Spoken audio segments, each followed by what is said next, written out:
So hello guys, for today's video, Christmas party namin ngayon and wala na akong time mag-ayos kasi gagaling pa ako ng Bulacan, sa Makati yun. So wala na akong time guys mag-plancha, magkulot and everything. So eto na lang, yung keratin spray na lang yung pang-ayos natin sa hair natin for today's video. And dito na tagtala mag-makeup sa kotse.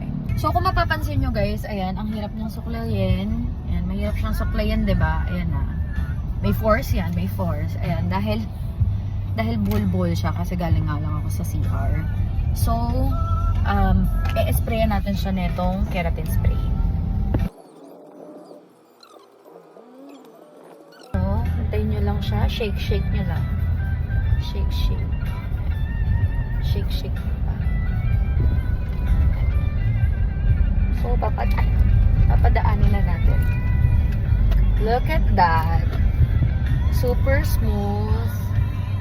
Look at that. Super smooth, right?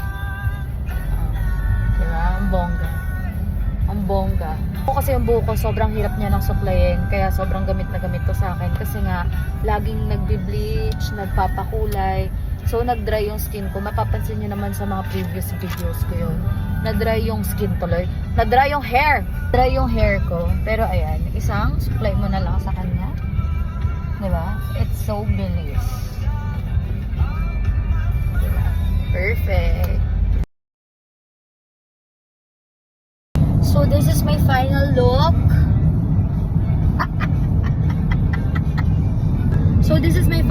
Super light lang na makeup and yung hair ko ayusin ko lang siya later. Pero mamaya baka itali ko lang din siya kasi nga para kita yung pagka-halter. Bawal din kasi ako mag-makeup ng sobra because of the allergies, yung virus. Kaya very light lang yung aking tinapal na semento sa mukha.